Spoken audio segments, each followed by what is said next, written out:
mesmo. Quais as últimas aí de Santa Catarina, hein, mano? Aqui a gente sempre tem, né? A gente só tem notícia ruim sempre, né? Não, eu tenho uma notícia quente hoje, que na verdade foi na sexta-feira à tarde, eu só fiquei sabendo hoje, olha o atraso, né? Um final de semana de delay. Mas é porque foi uma notícia que foi publicizada no canal oficial do TCE, e só hoje ela começou, o Tribunal de Contas do Estado, né? E só hoje ela começou a repercutir na imprensa local.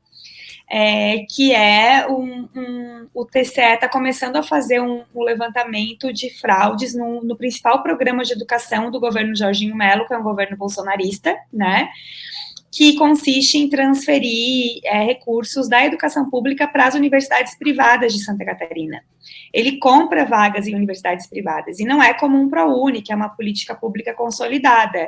É um programa que não existe para beneficiar o estudante, é um programa que existe para beneficiar as universidades que estavam à beira da falência, as universidades privadas e comunitárias. Né? E agora o TCE foi para cima porque descobriu que tem um monte de gente ali fraudando o comprovante de renda e conseguindo a bolsa sem precisar e sem estar enquadrado nos critérios. Então, essa, por enquanto, está sendo a notícia do dia por aqui hoje. E é muito importante quando um órgão como o TCE se levanta contra o governo, porque aqui em Santa Catarina, e acho que no Rio Grande do Sul também é assim, né? E talvez até no Brasil, a gente tem que fazer uma análise mais detalhada sobre isso. Mas os órgãos de controle, eles são muito articulados com o governo, né? Tá todo mundo trabalhando muito junto ali, e parece que existe um certo receio dos órgãos de controle de estabelecerem o que é realmente a sua missão constitucional, que é fazer um controle interno e externo dos atos do governo, né? E quando o TCE surge aí como um ponto de tensão, eu fico muito feliz porque eu vejo que existe saída, que a gente tem que acreditar realmente no funcionamento dessas instituições, né? E estou esperando aí que tenha algum tipo de novidade nesse programa por conta dessa ação do TCE. Mas vamos aguardar, porque aqui também tudo é possível nesse estado bolsonarista. Mas essa é uma notícia quente do dia que deve repercutir aqui ao longo da semana também. O pessoal ainda lembra, né, que dentre as notícias boas tem o Porto de Itajaí aí, Amanda.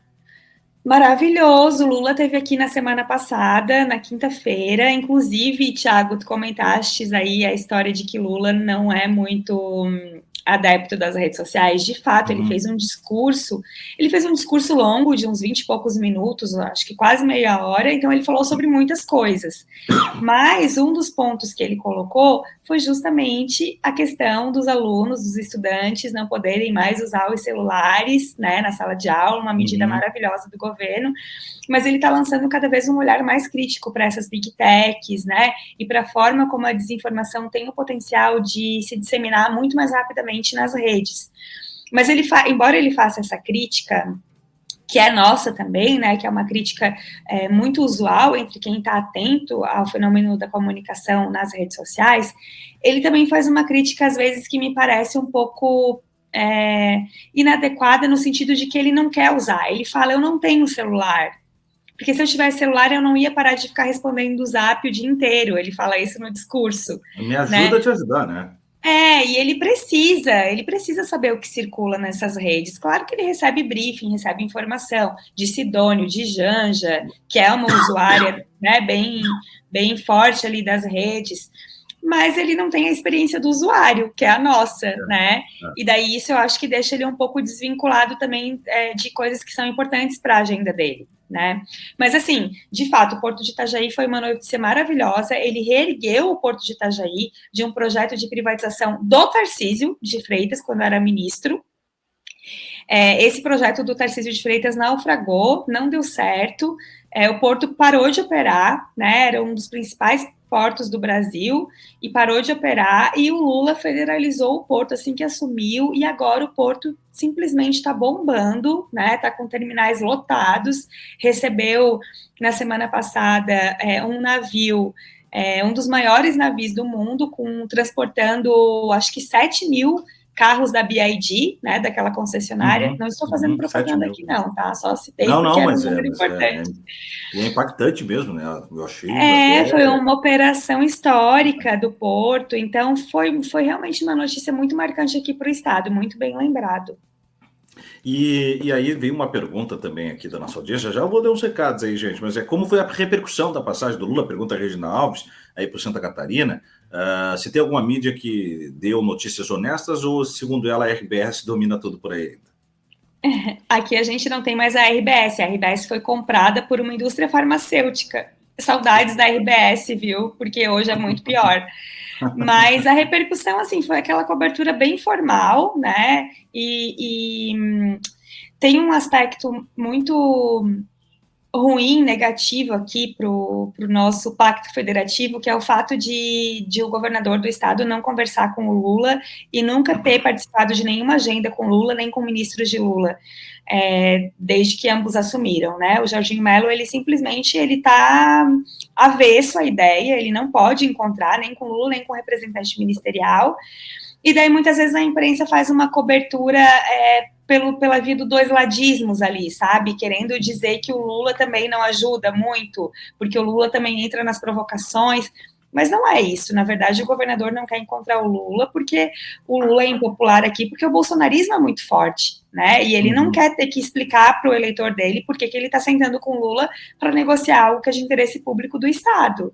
Claro. Então, a cobertura ela foi um pouco enviesada nesse sentido e uma cobertura bastante, assim, ok, assim, não teve nada de negativo, mas também não foi uma cobertura espetacular e muito menos tributando o sucesso do Porto ao governo, né? Sempre é um outro elemento que faz o Porto ter sucesso, que faz o governo federal ter sucesso, nunca é o Lula. Isso acontece na imprensa de uma forma geral, não só aqui. O cara mais sortudo do mundo às vezes é o Lula também, né? Como acontece coisa positiva no redor dele. A Sônia Vieira diz que você é top aí, mano. Tá mandando um recado pra gente aqui. Ao mesmo passo que veio algumas perguntas, ó. O Daniel Marques pergunta como é viver num estado tão fascista, segundo ele aqui.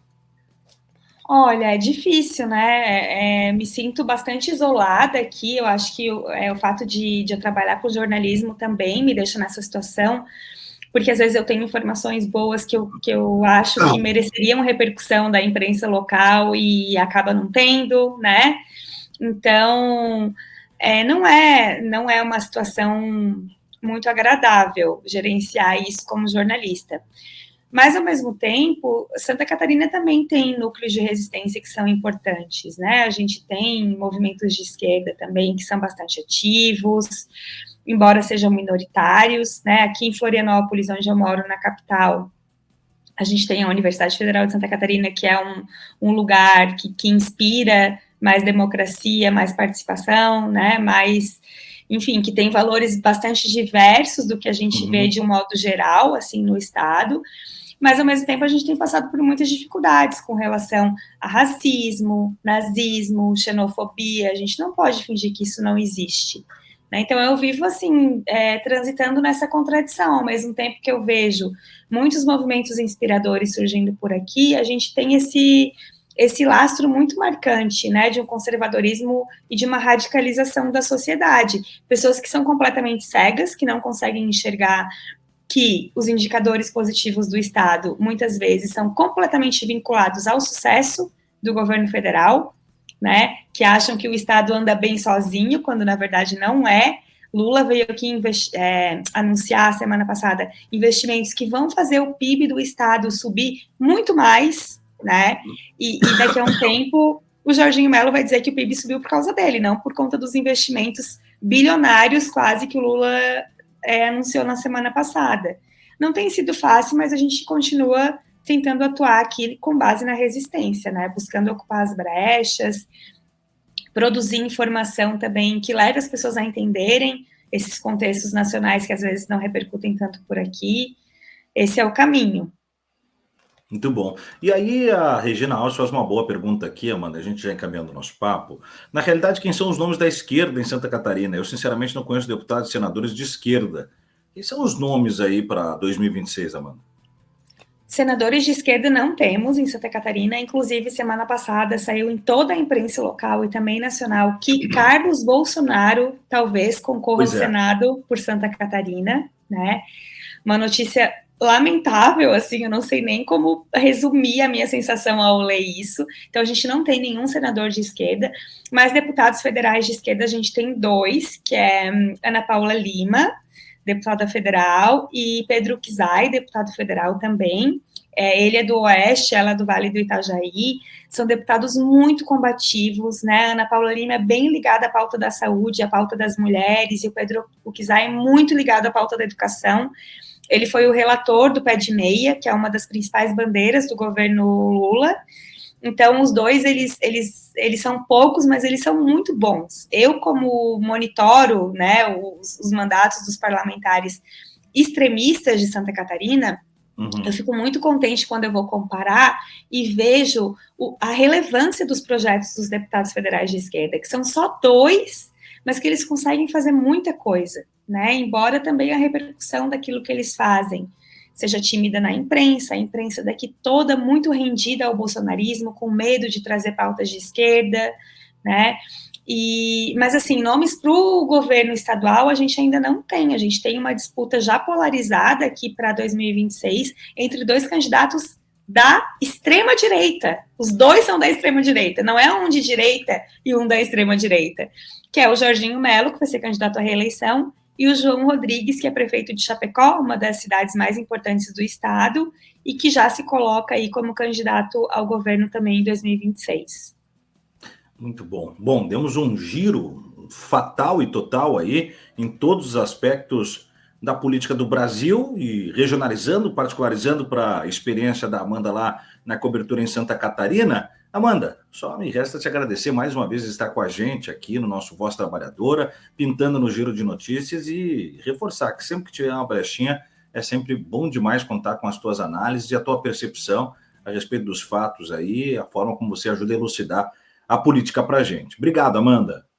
Muito obrigada, Tiago, obrigada, Voz Trabalhadora, obrigada à audiência que participou, mandou perguntas também, né? E mandem boas energias aqui para o estado de Santa Catarina e para melhorar a minha gripe e a do Tiago também.